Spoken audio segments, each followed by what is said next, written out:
Hello everyone. तो इस video lecture में हम लोग करने वाले हैं कुछ difficult NCERT diagrams from the chapter molecular basis of inheritance which is the one of the difficult chapter of the biology. अब इस चैप्टर के अंदर बेटा बहुत ही डिफरेंट और बहुत ही डिफिकल्ट टॉपिक्स हैं और उन टॉपिक्स से रिलेटेड काफ़ी बार एग्जाम में क्वेश्चन पूछे गए हैं। So keep a paper and pen with you और आपको बेटा साथ साथ इंपॉर्टेंट पॉइंट्स नोट करने हैं। इस वीडियो लेक्चर के एंड तक I will make sure that 3 to 5 marks के क्वेश्चन जितने भी पिछले 5 सालों में आए हैं हम वो कवर कर लें। सबसे पहले स्क्रीन पे फिगर 5.4 है। This is a diagram representing nucleosome. Nucleosome आपको पता है कि एक हिस्टोन ओक्टामर होगा, एक प्रोटीन का स्ट्रक्चर है जिसके चारों तरफ डीएनए रैप हुआ है, दैट इज न्यूक्लियोसोम। आपको डायग्राम में दिख रहा है। तो पहला पॉइंट आपको इसका डायग्राम अच्छे से बनाना आना चाहिए। अब हिस्टोन क्या है? हिस्टोन एक ओक्टामर है। एक क्वेश्चन बनता है बेटा, प्रीवियस ईयर क्वेश्चन है, व्हाई हिस्टोन इज अ ओक्टामर। आपको पता है बेटा ओक्टा मींस 8। तो ओक्टा के अंदर 8 प्रोटीन्स प्रेजेंट होते हैं, 8 सब यूनिट प्रेजेंट है, that's why this is called as octamer. ये सब यूनिट्स क्या है? H2A, H2B, H3, H4 all present in double copies which means H2A 2 बार प्रेजेंट होगा, H2B 2 बार प्रेजेंट होगा, H3 2 बार प्रेजेंट होगा, H4 2 बार प्रेजेंट होगा। तो ये बना लेगा एक ओक्टामर। 8 proteins will be present in total. तो ये हिस्टोन ओक्टामर का क्वेश्चन प्रीवियस ईयर क्वेश्चन है। देन आ जाओ ये H1 प्रोटीन क्या है। अब आप कहोगे कि H2 की बात हुई, H3 की बात हुई, H4 की बात हुई, बट H1 की बात नहीं हुई बेटा। H1 हिस्टोन ओक्टामर का पार्ट नहीं होता। Very important previous year question. H1 histone के बाहर होता है और ये लिंकर डीएनए को स्टेबलाइज करता है। Now what is linker DNA? बेटा लिंकर डीएनए वो डीएनए होता है जो एक हिस्टोन के गोले को, मतलब हिस्टोन एक गोलाकार एक स्फेयर है, दूसरा एक हिस्टोन होगा, तीसरा होगा, और ऐसे ऐसे 10 लाख हिस्टोन होंगे, उससे भी ज्यादा हो सकते हैं एक पूरे डीएनए मॉलिक्यूल में। अब एक हिस्टोन से दूसरे हिस्टोन तक जाने में जो डीएनए होता है that is called linker DNA. तो लिंकर डीएनए को स्टेबलाइज करने का काम होता है H1 histone. Also previous year question, what is the role of H1 histone, H1 histone protein. Clear? तो आपको डायग्राम अच्छे से करना। और एनसीईआरटी के अंदर बेटा beads on a string conformation दे रखी है, बहुत इंपॉर्टेंट है। ये beads on the string conformation nucleosome को रिप्रेजेंट करती है। मतलब आपको एक धागा दिख रहा है जिसके ऊपर छोटे छोटे बीड्स लगे हुए हैं। ये बीड्स क्या है? ये हिस्टोन है और ये कंप्लीट जो धागा है दैट इज न्यूक्लियोसोम। देखो हिस्टोन के चारों तरफ डीएनए रैप कर दो तो जो स्ट्रक्चर बनेगा दैट इज न्यूक्लियोसोम। तो हम बोल सकते हैं nucleosome is equal to histone plus DNA. तो ये कुछ प्रीवियस ईयर क्वेश्चन इस पे से बनते हैं। और एक क्वेश्चन यहाँ पे ये भी बनता है बेटा, what are NHC? Very important question, कई बार एग्जाम में आया है, तो आप पेन डाउन करेंगे इसको। NHC is a non histone chromosomal protein. NHC protein is very important क्योंकि ये डीएनए की एक्सेसिव पैकेजिंग को प्रमोट करता है, पैकेजिंग एट हायर लेवल को। नेक्स्ट आपके पास बेटा जो स्क्रीन पे आपको डायग्राम दिख रहा है that is also very important, figure 5.5 NCERT में the Hershey and Chase experiment. इस एक्सपेरिमेंट के बारे में बेटा डिटेल डिस्क्रिप्शन आपको मैं नहीं बताने वाला क्योंकि वो तुम्हें पता है। अभी हम बात करेंगे कि इस टॉपिक में से प्रीवियस ईयर क्या क्या क्वेश्चन पूछे गए हैं। फर्स्ट, आपको इनके कंप्लीट नेम पता होने चाहिए। हर्शी एंड चेज के जो ये सरनेम है, आपको इनके मेन नेम पता होने चाहिए। साथ में इसके क्या क्या कंक्लूजन निकले। सबसे पहले आपको ऊपर बेटा स्क्रीन पे यहाँ पे बैक्टीरियोफेज नजर आ रहे हैं। देयर आर 2 बैक्टीरियोफेज और दोनों का कलर डिफरेंट बनाया हुआ। आपको भी पेपर में दोनों का कलर डिफरेंट बनाना है बिकॉज ये पूरा का पूरा टॉपिक रेडियो एक्टिविटी के ऊपर बेस्ड है। क्लियर? सबसे पहले एक आपको जो बैक्टीरियोफेज दिख रहा है उसके अंदर रेडियो एक्टिविटी सल्फर से लेबल्ड है और एक के अंदर फॉस्फोरस। अब आपको ये अच्छे से पता है बेटा, sulphur is a component of protein, phosphorus is a component of DNA. तो हमने बैक्टीरियोफेज को लेकर एक मीडियम में ग्रो करवाया और मीडियम ऐसा वैसा नॉर्मल मीडियम नहीं था। फॉस्फोरस का हमने रेडियो एक्टिव वर्जन लिया, सल्फर का हमने रेडियो एक्टिव वर्जन लिया। रेडियो एक्टिव वर्जन का मतलब होगा रेडियो आइसोटोप। हमने इनके रेडियो आइसोटोप्स लिए और जब हमने इनके रेडियो आइसोटोप्स लिए तो हमने ये एनालाइज किया कि फॉस्फोरस के केस में रेडियो एक्टिविटी मिल रही है इनसाइड द स्ट्रक्चर, मतलब इनसाइड द प्रोटीन कैप्सूल, और सल्फर के केस में जो रेडियो एक्टिविटी मिल रही है वो आउटसाइड मिल रही है। जब हमारे पास 2 टाइप के बैक्टीरियोफेज आ गए, हमने उनसे इन्फेक्ट करवाया एक बैक्टीरिया को, और जब इन्फेक्शन होगी तो बेटा वो अपना डीएनए रिलीज करेंगे। कॉमन सेंस लगाओ कि अगर फॉस्फोरस का डीएनए रेडियो एक्टिव है, रेडियो एक्टिव मतलब चमकने वाला डीएनए, समझने के लिए। तो क्या होगा, वो चमकने वाला डीएनए चला जाएगा बैक्टीरियल सेल के अंदर और उस बैक्टीरियल सेल के अंदर रेडियो एक्टिविटी आ जाएगी। बट अगर हम बात करें दूसरे की, दूसरा मतलब जो सल्फर वाला केस था, उसमें रेडियो एक्टिविटी सेल के अंदर जा ही नहीं पाएगी, क्योंकि डीएनए तो रेडियो एक्टिव है ही नहीं। तो इस टॉपिक में से बेटा आपने कंक्लूजन जरूर अच्छे से करना है कि जब आपने इसको सेंट्रीफ्यूज करना है एंड में, तो सेंट्रीफ्यूगेशन के बाद फॉस्फोरस वाले केस के अंदर रेडियो एक्टिविटी पैलेट में आएगी। Very important previous year question note करेंगे। Radioactivity will be seen in the palate part in case of phosphorus, whereas in case of sulfur radioactivity will be seen in the supernatant part. अगर किसी को palette and supernatant नहीं पता तो बेटा ध्यान देंगे, पैलेट का मतलब होता है ऐसा, पैलेट का मतलब ऐसा पार्ट ऑफ फ्लूइड जो नीचे सेटल डाउन होता है सेंट्रीफ्यूगेशन के बाद, और सुपरनेटेंट का मतलब जो ऊपर रह जाता है। तो जैसे ही हम सेंट्रीफ्यूगेशन करते हैं हमें दो सेगमेंट मिलते हैं, एक सेगमेंट होता है हमारा पैलेट और एक होता है supernatant. So I repeat, in case of phosphorus supernatant के अंदर हमें रेडियो एक्टिविटी नहीं मिलेगी, पैलेट के अंदर मिलेंगी, और सल्फर में हमें रेडियो एक्टिविटी सुपरनेटेंट में मिलेंगी। इस एक्सपेरिमेंट ने प्रूव कर दिया था 100% that yes DNA is the genetic material. तो अगर पेपर में आपसे कोई पूछे कि किस एक्सपेरिमेंट ने कंफर्म किया था DNA is a genetic material, then Hershey and Chase experiment will be there. But अगर किस एक्सपेरिमेंट ने ये कंफर्म इनिशिएट किया था डीएनए जेनेटिक मटेरियल, तो ग्रिफिथ एक्सपेरिमेंट आएगा, जो कि बहुत ईजी कॉन्सेप्ट है। अब नेक्स्ट फिगर 5.6 के आसपास का अगर आप टेक्स्ट पढ़ोगे एनसीईआरटी में से, तो बेटा इसके अंदर ये काफी अच्छे से मेंशन किया है कि डीएनए के स्ट्रक्चर को रिवील करना, उसका डबल हेलिकल स्ट्रक्चर था, चारगाफ रूल था, बहुत सारे साइंटिस्ट इसमें इन्वॉल्व थे। फॉर एग्जांपल रोजालिंड फ्रैंकलिन थे, चारगाफ थे, देन उसके बाद Maurice Wilkin, then Watson and Crick. तो ये सारे साइंटिस्ट के नेम आपको अलग से पेन डाउन करने हैं, बिकॉज इस चैप्टर के अंदर साइंटिस्ट के नेम बहुत ही ज्यादा इंपॉर्टेंट है। तो अब सेमी कंजर्वेटिव का मतलब क्या है? सेमी कंजर्वेटिव, सेमी मतलब हाफ, कंजर्वेटिव मतलब सेम रहना।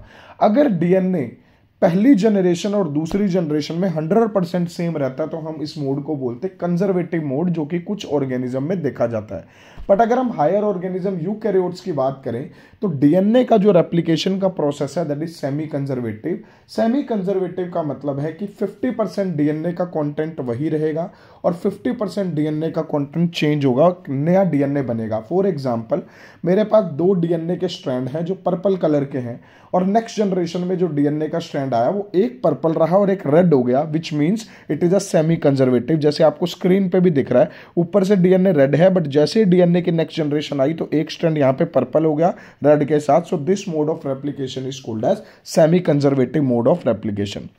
क्लियर? तो सेमी कंजर्वेटिव मोड को समझने के लिए बेटा एक बहुत ही इंपॉर्टेंट टॉपिक एग्जाम में पूछा जाता है कई बार, दैट इज मजल्सन एंड सताल एक्सपेरिमेंट।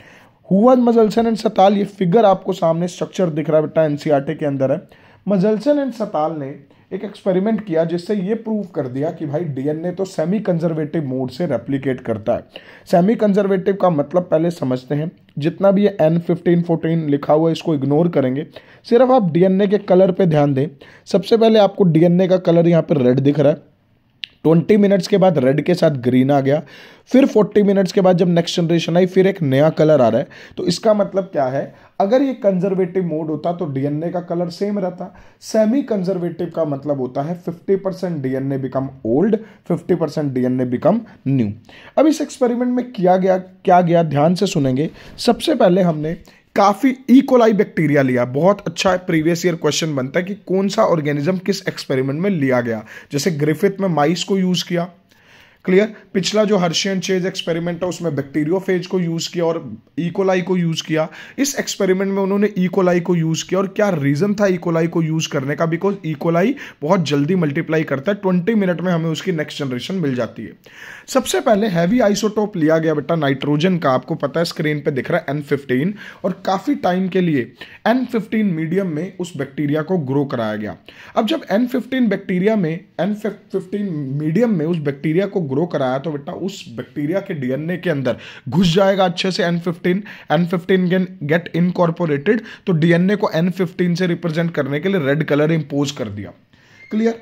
फिर उसके बाद क्या करेंगे, 20 मिनट्स के बाद उसकी नेक्स्ट जनरेशन एनालाइज करेंगे। नेक्स्ट जनरेशन में हमने उसको जो मीडियम दिया दैट इज N14। देखो बेटा डीएनए तो वही नाइट्रोजन लेगा जो उसके मीडियम में है। पहले उसके मीडियम में N15 थी तो N15 रहा। फिर 20 मिनट्स के बाद उसके मीडियम में डाल दी गई N14 जो कि एक नॉर्मल नाइट्रोजन का हैवी आइसोटोप N15 था, ये नॉर्मल आइसोटोप है नाइट्रोजन का। उसको इनकॉर्पोरेट करते ही ये देखा गया कि एक स्ट्रैंड हो गया N14 का और एक स्ट्रैंड हो गया N15 का। क्लियर। तो हमारे पास जो स्ट्रक्चर बन के आएगा that is N14 N15 DNA के कॉन्टेक्स्ट में।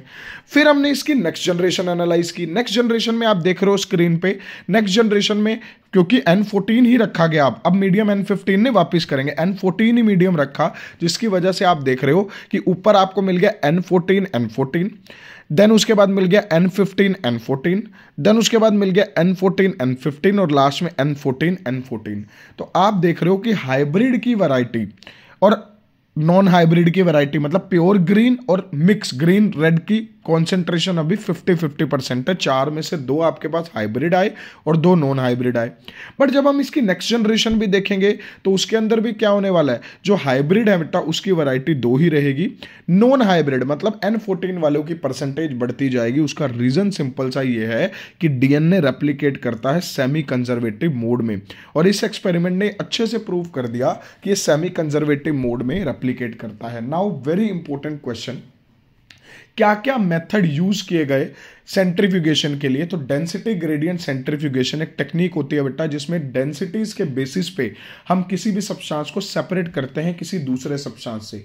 और क्या यूज करके डेंसिटी ग्रेडियंट सेंट्रीफ्यूगेशन किया गया, caesium chloride. Previous year question है density gradient centrifugation using caesium chloride. तो CSCl की हेल्प से डेंसिटी ग्रेडियंट सेंट्रीफ्यूगेशन किया गया, क्योंकि आपको पता है N15 हैवी है, N14 थोड़ा सा कम हैवी है और N14 तो लाइट है। तो हम तीनों स्ट्रैंड्स को डेंसिटी के बेसिस पे सेपरेट आउट कर सकते हैं। नेक्स्ट आपके पास बेटा स्क्रीन पे सामने आपको दिख रहा है रेप्लिकेशन फोक। रेप्लिकेशन फोक का मतलब क्या है कि डीएनए जब रेप्लिकेट करता है, कई बच्चों को रेप्लिकेशन नहीं पता है, रेप्लिकेशन का मतलब है एक डीएनए से दूसरा डीएनए बनना, the process through which new DNA get synthesise from already existing one. अभी आप बैठ के वीडियो देख रहे हो तो आपके सेल्स के अंदर बेटा एक डीएनए दूसरे डीएनए में कन्वर्ट हो रहा है। कन्वर्ट मतलब मल्टीप्लाई हो रहा है। एक डीएनए से दूसरा डीएनए बनना और डीएनए की मल्टीप्लीकेशन होना कहलाता है रेप्लिकेशन। क्या डीएनए रेप्लिकेशन पूरे डीएनए की पॉसिबल है? Not possible at all. तो किसकी पॉसिबल है बेटा? डीएनए रेप्लिकेशन पॉसिबल है एक पर्टिकुलर हिस्से की, और एक वाई शेप स्ट्रक्चर उसके कारण जनरेट होता है। आप सामने स्क्रीन पे देख रहे हो डीएनए पहले ब्लू कलर की लाइन पैरेलल दिख रही है, फिर ये दोनों स्ट्रैंड्स क्या हो रहे हैं, अनवाइंड हो रहे हैं, क्योंकि कुछ एंजाइम्स भी इसके अंदर रोल प्ले करते हैं। तो सबसे पहले डीएनए के 2 स्ट्रैंड सेपरेट आउट हुए। जैसे डीएनए के 2 स्ट्रैंड सेपरेट आउट हुए तो यहाँ पे एक साइड पे सिंथेसिस हुई कंटिन्यूअस मैनर में और एक साइड पे सिंथेसिस हुई डिसकंटिन्यूअस मैनर में। तो एक स्ट्रैंड बना कंटिन्यूअस स्ट्रैंड, दूसरा बना डिसकंटिन्यूअस स्ट्रैंड, और एक स्ट्रक्चर बन गया which is called as replication fork. Clear. अब यहां पे क्वेश्चन बनता है Okazaki fragments. What are Okazaki fragment? जो आपको बेटा ये छोटे छोटे एरोज यहां पे नजर आ रहे हैं, these are called as Okazaki fragments, जो बाद में कंबाइन करेंगे, बाद में जुड़ेंगे with the help of enzyme called as DNA ligase. So this is very important diagram, ये आपको एग्जाम पॉइंट ऑफ व्यू से याद रखना है। नेक्स्ट इंपॉर्टेंट डायग्राम आपकी स्क्रीन पे आपको दिख रहा है। ट्रांसक्रिप्शन टॉपिक शुरू होने से पहले structure of a transcription unit. Previous year में 4 से 5 बार ये क्वेश्चन आ रखा है। अगर हम 10 साल का डेटा उठाएं तो 4 to 5 टाइम्स ये क्वेश्चन पेपर में पूछा गया है।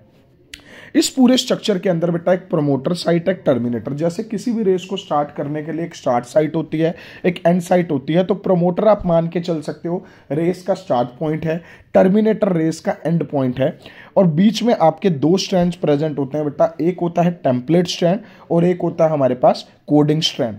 टेम्पलेट स्ट्रैंड का मतलब क्या है? टेम्पलेट मतलब जिसके रेफरेंस से कोई चीज बने। तो आरएनए इस टेम्पलेट स्ट्रैंड के अपोजिट बनेगा। मतलब अगर टेम्पलेट स्ट्रैंड में जो भी सीक्वेंस है आरएनए उसका कॉम्प्लीमेंट्री होगा। जैसे टेम्पलेट में ए है तो आरएनए में आएगा यू, टेम्पलेट में टी है तो आरएनए में आएगा ए, टेम्पलेट में जी है तो आरएनए में आएगा सी।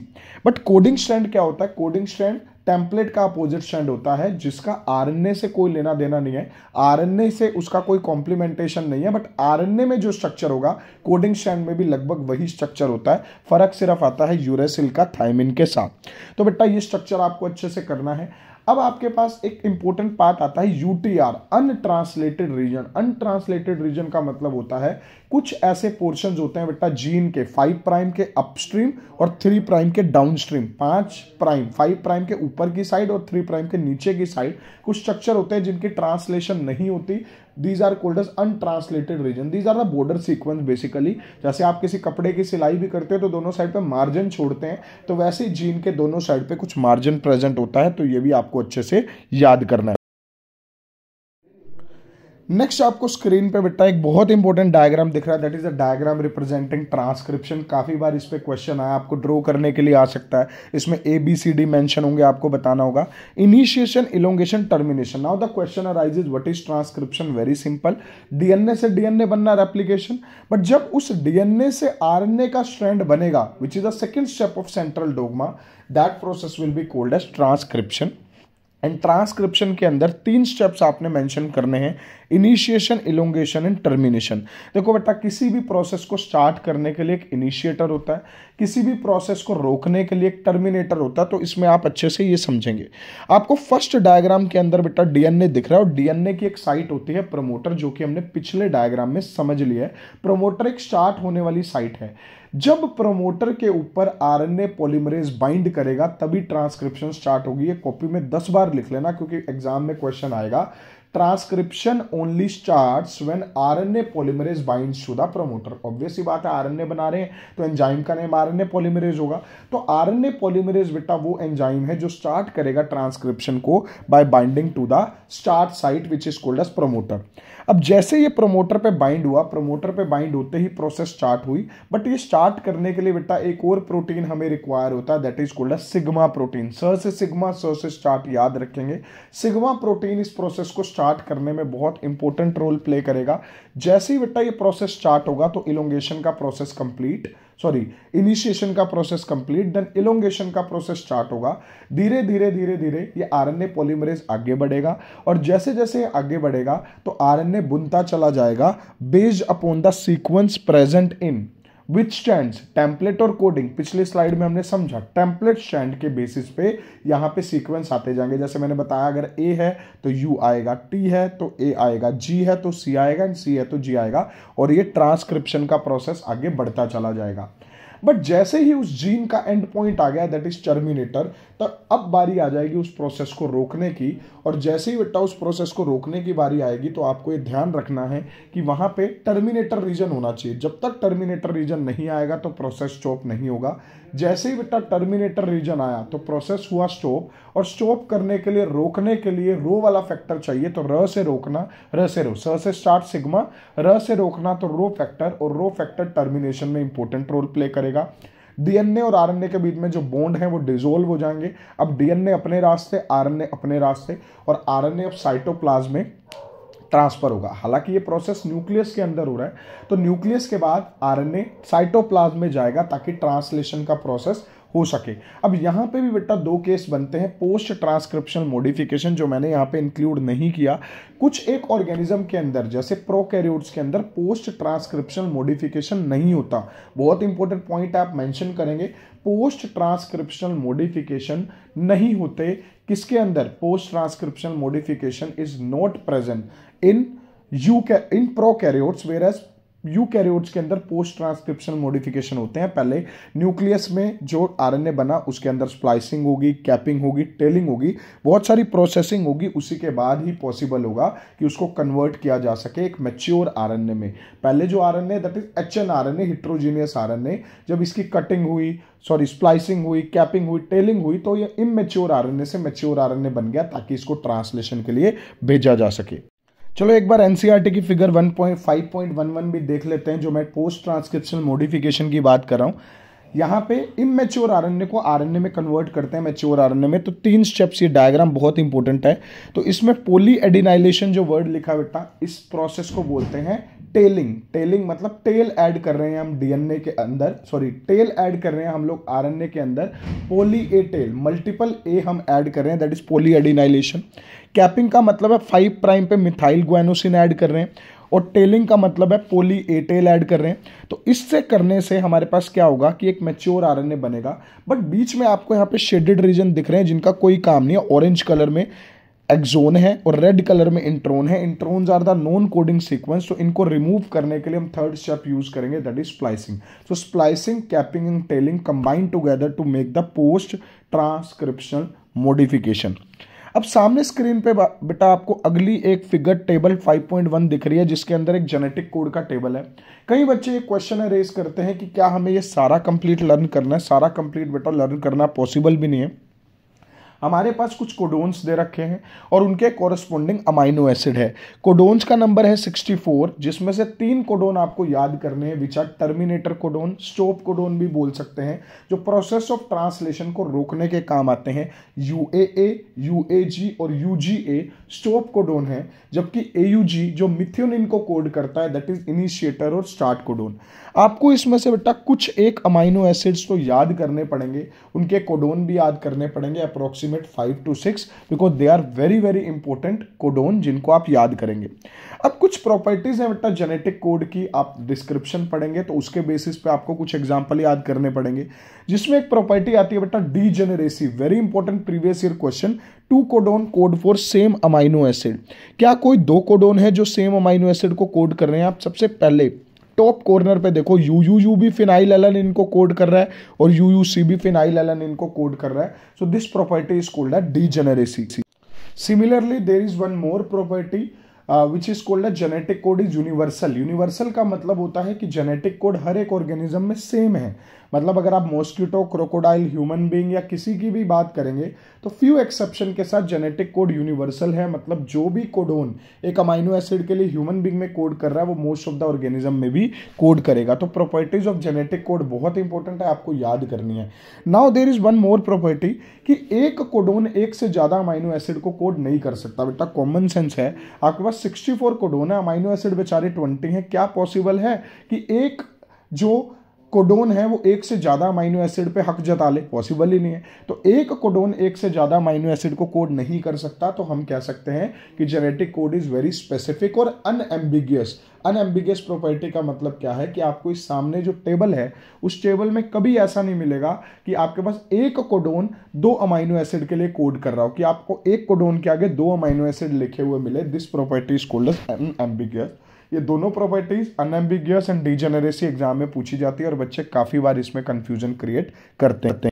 Next one is tRNA as an adapter molecule. ये डायग्राम बहुत इंपॉर्टेंट है, कई बार बेटा एग्जाम में एज इट इज ये डायग्राम पूछा जाएगा। Why tRNA is called as adapter molecule? बेटा अडेप्टर का मतलब क्या है? घर में हम अडेप्टर यूज करते हैं, आपने वीडियो गेम खेलनी है या कोई डिवाइस ऑन करना है तो आप एक अडेप्टर लेके आते हैं। सिमिलरली आपके मोबाइल का चार्जर भी एक अडेप्टर है जो आपके मोबाइल को आपके सर्किट से कनेक्ट कर रहा है। आपके घर में जो सर्किट 220 वोल्ट जो आउटसाइड एनर्जी सोर्स है आपके घर का, जहां से इलेक्ट्रिसिटी आ रही है, उससे अगर आपने मोबाइल को कनेक्ट करना है तो आप डायरेक्ट तो कर नहीं पाओगे, आपको एक इंटरमीडिएटर चाहिए, मोबाइल चार्जर और अडेप्टर। तो टीआरएनए बेटा एक इंटरमीडिएटर का काम कर रहा है एमआरएनए और अमाइनो एसिड के बीच में। अगर आप टीआरएनए का स्ट्रक्चर देखें तो बेटा एक क्लोवर लीफ मॉडल है, आपको मैंने डायग्राम ड्रॉ करवा रखा है। There is a clover leaf model. Clover leaf model का मतलब क्या है? एक टी शेप स्ट्रक्चर होगा। क्लोव का जो लीफ होता है उसके जैसा क्लोवर एक लीफ है, उसकी शेप होती है। यहाँ पे इंपॉर्टेंट साइट है बेटा, एंटीकोडोन साइट होती है टीआरएनए के पास, कोडोन साइट होती है एमआरएनए के पास, और ये दोनों आपस में बॉन्ड क्रिएट करते हैं। इसके टॉप पे एक साइट है बेटा जहाँ पे सीरिन आपको लिखा हुआ दिख रहा है, वो अमाइनो एसिड बाइंडिंग साइट है। तो टीआरएनए के पास, टीआरएनए के सिर पे एक अमाइनो एसिड लगा हुआ है, बेस्ड अपॉन उसके नीचे कौन सी एंटीकोडोन साइट है वो ढूंढता हुआ जाएगा। एमआरएनए पे जो भी सीक्वेंस होगा, सपोज एमआरएनए पे सीक्वेंस है AUG, तो जो टीआरएनए होगा उसके पास AUG के कोरस्पोंडिंग सीक्वेंस होगा, दैट इज UAC। क्लियर? तो उसके कोरस्पोंडिंग उसके पास जो भी अमाइनो एसिड होगा वो लेके आएगा। So tRNA as an adapter molecule is very very important. तो आप ये ड्रॉ करेंगे नोटबुक में। सामने स्क्रीन पे ट्रांसलेशन का प्रोसेस जिसकी मैं बात कर रहा था बेटा, यहाँ पे आपको टीआरएनए दिख रहा है। टीआरएनए के पास कोडोन क्या है? CGU। ये एंटीकोडोन साइट है टीआरएनए की, इसके सिर पे हेड पे लगा हुआ अमाइनो एसिड। क्लियर। नीचे जो आपको राइबोसोम दिख रहा है और उसके बीच में येलो कलर की स्ट्रिप दिख रही है, दैट इज एमआरएनए, और ये प्रोसेस ऑफ ट्रांसलेशन फैसिलिटेट हो रहा है। ये एज इट इज डायग्राम भी बहुत इंपॉर्टेंट है, ये ABCD करके आपको दे सकते हैं, आपको लेबलिंग करनी आनी चाहिए कि यहाँ पे टीआरएनए की कौन सी साइट यूज हो रही है। और राइबोसोम क्या करते हैं बेटा, राइबोसोम बहुत इंपॉर्टेंट रोल प्ले करते हैं ट्रांसलेशन में। It is actually the site of translation. यहाँ पे आप देख रहे हो बेटा, राइबोसोम की दो साइड पे टीआरएनए अमाइनो एसिड लेके आ रहा है और एक साइड पे टीआरएनए के ऊपर अमाइनो एसिड की चेन कंटिन्यूटी में सिंथेसाइज होती जा रही है। यहाँ पे तो मेंशन नहीं है एनसीईआरटी में, 3 साइट्स भी आपको याद रखनी होती है, ई साइट, पी साइट और A site. E site is exit site जो सबसे आपके लेफ्ट में होगी, देन आएगी P site peptidyl binding site, then आएगी A site which is amino acyl binding site. So very important diagram, you have to draw this. Next diagram बेटा आपकी screen पे आपको दिख रहा है, that diagram is basically lac operon. ये बहुत इंपॉर्टेंट डायग्राम है, इसको याद करने का ट्रिक है। पिपोजिया, PIPOZYA। एक केस के अंदर बेटा ये जो पूरा प्रोसेस है लैक ओपेरोन का, ये ऑफ कंडीशन में है क्योंकि इसके अंदर इंड्यूसर एब्सेंट है। अब इसमें इंड्यूसर क्या है, लैक्टोज है, क्योंकि लैक ओपेरोन इसका नाम है। जैसे इसके अंदर इंड्यूसर प्रेजेंट हुआ तो लैक ओपेरोन जो पहले ऑफ था अब वो क्या हो चुका है, on. In the absence of inducer, first diagram आपको ऑफ कंडीशन में याद करना है, सेकेंड डायग्राम ऑन कंडीशन में। कई बार एग्जैक्ट डायग्राम पूछेंगे और ये बताएंगे कि बताओ ये डायग्राम ऑन है या ऑफ है। आपको याद रखना बेटा, जहां पे इंड्यूसर येलो कलर में नीचे आपको दिख रहा है, हमेशा वो प्रोसेस ऑन रहेगा, बिकॉज इंड्यूसर इसमें इस प्रोसेस को इंड्यूस कराएगा। जबकि जो फर्स्ट स्टेप है उसके अंदर ये प्रोसेस ऑफ रहेगा, क्योंकि एब्सेंस ऑफ इंड्यूसर के अंदर ये पूरा का पूरा प्रोसेस ऑफ रहने वाला है। क्लियर। तो आपको ये डायग्राम अच्छे से बनाना है। इसके डिफरेंट एंजाइम्स इंपॉर्टेंट हैं, लैक Z, लैक Y और lac A। Lac Z NCERT के अंदर लिख रखा है, lac Z, lac Y, lac A। Lac Z का जो एंजाइम है that is beta galactosidase, lac Y का है परमिएज और लैक A का है ट्रांस एसिटाइलेज। इन तीनों के फंक्शन भी बहुत इंपॉर्टेंट हैं। परमिएज परमिएबल बनाता है ग्लूकोज को सेल के अंदर ले जाने के लिए, बीटा गैलेक्टोसाइडेज ब्रेक डाउन करता है, क्लियर, कॉम्प्लेक्स शुगर को सिंपल शुगर में कन्वर्ट करेगा, clear. And third one is called as trans acetylase, जिसका अभी भी फंक्शन अननोन है। नेक्स्ट ये डायग्राम बेटा एनसीईआरटी में फिगर 5.15 ये रिप्रेजेंट कर रहा है ह्यूमन जीनोम प्रोजेक्ट को। ये डायग्राम से रिलेटेड वीडियो बनाने का पर्पस यही है बेटा, एनसीईआरटी का कई बार कटआउट आ जाएगा एग्जाम में और वो पूछ लेंगे कि ये किसको रिप्रेजेंट कर रहा है। So this diagram represent human genome project, और इस ह्यूमन जीनोम प्रोजेक्ट का मेन पर्पस था कि ह्यूमन बीइंग के डीएनए को सीक्वेंस करना। अब कई बच्चों को सीक्वेंस का मतलब लगता है कि एक लाइन में लगाना, सीक्वेंस का मतलब होता है एक लाइन में लगाना नहीं होता। सीक्वेंसिंग का मतलब होता है डीएनए के सीक्वेंस को रिवील करना। मान लो मैं आपके हाथ में एक टेस्ट ट्यूब दूं, उसके अंदर 2 ml डीएनए है, तो आप मुझे बता पाओ उस 2 ml के अंदर डीएनए में क्या सीक्वेंस है न्यूक्लियोटाइड का, ATGCCCTC।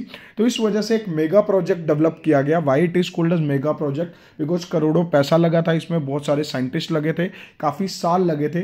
2003 में जाके कंप्लीट हुआ था, 12-15 साल भी लगे और फिर भी ये कंप्लीट नहीं हुआ। कुछ क्रोमोसोम फिर भी रह गए थे जिनकी सीक्वेंसिंग करनी बाकी थी। तो आपको इसमें बेटा ह्यूमन जीनोम प्रोजेक्ट में कंफर्म क्वेश्चन मिलेगा। पहला क्वेश्चन मिलेगा क्यों मेगा प्रोजेक्ट था, दूसरा इसका एम क्या था, ऑब्जेक्टिव क्या था, तीसरा क्या इंफॉर्मेशन यहां से निकली, एंड फोर्थ मेथोडोलॉजी। पिछले 5 साल में से ऐसा कभी नहीं हुआ कि इस पार्ट में से क्वेश्चन ना आए, तो आप ये चारों पार्ट अच्छे से पेन डाउन करेंगे। नेक्स्ट यहाँ पे सामने बेटा अगर आप देखेंगे तो आपको ये डायग्राम दिख रहा है, और ये डायग्राम एनसीईआरटी का सबसे उलझा हुआ डायग्राम है, क्योंकि इसको देख के कुछ भी पर्पस ज़्यादा सोल्व होता नहीं है। ये डीएनए फिंगरप्रिंटिंग का डायग्राम है, बट क्योंकि एनसीईआरटी में गिवन है तो हम इसको करेंगे। इसके अंदर बेटा शॉर्ट टेंडम रिपीट्स की बात हो रखी है, that is called VNTR। Exam में क्वेश्चन आता है, variable number of tandem repeats. इसमें रिप्रेजेंट किया हुआ बेटा एक प्रोसेस विच इज कॉल्ड है डीएनए फिंगरप्रिंटिंग। एलेक्स जेफरीज ने ये इन्वेंट किया था डीएनए फिंगरप्रिंटिंग का कॉन्सेप्ट, और डीएनए फिंगरप्रिंटिंग के एंड में जो हमें प्रोडक्ट मिलता है उस पर क्वेश्चन आते हैं। आपके सामने एक ऐसा पैटर्न दिया होगा और आपको ये बताना होगा कि सस्पेक्ट 1, सस्पेक्ट 2 और सस्पेक्ट 3, मतलब जिन 3 लोगों पे शक है उसमें से किसका डीएनए मैच कर रहा है हमारे क्राइम सीन के एविडेंस के साथ। तो अगर आप सामने देख रहे हो बेटा, तो आपको देख के पता चल रहा है कि सस्पेक्ट नंबर 2 जो है वो क्रिमिनल ही है, क्योंकि हमें जो सैंपल मिला है, सैंपल ब्लड का हो सकता है, सीमन का हो सकता है, सलाइवा का हो सकता है, स्किन फॉलिकल हो सकता है, हेयर फॉलिकल हो सकता है, ये भी क्वेश्चन आ सकता है। तो उसके बेसिस बेसिस पे हमने एनालाइज किया कि सस्पेक्ट नंबर 2 ही मेन क्रिमिनल है। तो आपको डीएनए फिंगरप्रिंटिंग का पूरा प्रोसेस, वीएनटीआर की full form, what is VNTR probe, किस प्रिंसिपल पे ये बेस्ड है, क्योंकि 1% डीएनए ही हम सबका डिफरेंट होता है बेटा, 99.9% सेम है, 1% नहीं, 0.1% डीएनए जो है वो डिफरेंट है, which is VNTR repeat sequence होता है। और इसी रिपीट सीक्वेंस के बेसिस पे हम एनालाइज करते हैं कि एक्चुअल में सस्पेक्ट हमारे पास कौन है। तो ऐसा एक डेटा आप एक्सपेक्ट कर सकते हो एग्जाम में आ सकता है। क्लियर? तो बेटा ये कुछ इंपॉर्टेंट एनसीईआरटी के पॉइंट थे। इसके अलावा आपके पास ये पूछा जा सकता है कि जीन कहाँ पे प्रेजेंट होते हैं, क्रोमोसोम पे प्रेजेंट होते हैं, डीएनए के बेस पेयरिंग पे क्वेश्चन पूछा जा सकता है, न्यूमेरिकल्स कई बार आ रखे हैं एटीजीसी पे कि एडेनिन 20% है तो बताओ थाइमिन कितना, वो भी 20 होगा। अगर वो 20-20-40 हो गया तो बचा हुआ 60 डिस्ट्रीब्यूट हो जाएगा जी और सी में। तो ऐसे छोटे छोटे न्यूमेरिकल आपको अच्छे से याद रखने हैं। क्लियर? इस पूरी वीडियो लेक्चर के अंदर हमने जो भी करा उसको पेन डाउन करोगे अच्छे से, साथ साथ में नोट्स बनाओगे, एंड ट्रस्ट में अगर आप ये करते हैं तो एग्जाम में 3 to 5 मार्क्स आपके सिक्योर होते हैं इस चैप्टर के। क्लियर? एक और इंपॉर्टेंट पॉइंट है बेटा कि यहाँ पे एक मैंने क्वेश्चन देखा था प्रीवियस ईयर में जो 11th क्लास पे बेस्ड था कि न्यूक्लियस के अंदर जो क्रोमोसोम है, क्रोमोसोम के कॉर्नर्स पे टीलोमेयर प्रेजेंट होते हैं बेटा। लेंथ ऑफ टीलोमेयर भी बहुत इंपॉर्टेंट रोल प्ले करती है क्रोमोसोम की ग्रोथ में। तो आपको न्यूक्लियस, सेल के अंदर न्यूक्लियस है, न्यूक्लियस के अंदर क्रोमोसोम है। तो 11th क्लास के जो हमने सब मेटासेंट्रिक क्रोमोसोम्स के बारे में पढ़ा था वो भी आप एक बार ओवरव्यू लेंगे। हालांकि एनसीईआरटी में नहीं है बट इससे रिलेटेड भी कुछ क्वेश्चन आ सकता है। पैकेजिंग ऑफ डीएनए वाले टॉपिक में लिंक करके क्वेश्चन पूछ सकते हैं। तो अभी आपने क्या करना बेटा, इस टॉपिक को अच्छे से, इस वीडियो लेक्चर को अच्छे से देखिए, पेन डाउन करिए इंपॉर्टेंट पॉइंट्स और कुछ डायग्राम आपको इसमें बनाने हैं। So all the best for finals, और अच्छे से प्रिपरेशन करेंगे। In case of any doubt comment section में आप लिख सकते हैं किसी भी डाउट से रिलेटेड, एंड ऑल्सो आप कमेंट करेंगे let's bank CBSE 2024। Clear? So this is a video lecture for complete 3 to 5 marks. इसमें से पिछले 5 सालों के एनालिसिस के बेसिस पे वीडियो लेक्चर बनाया गया। Good luck and all the best for CBSE 2024।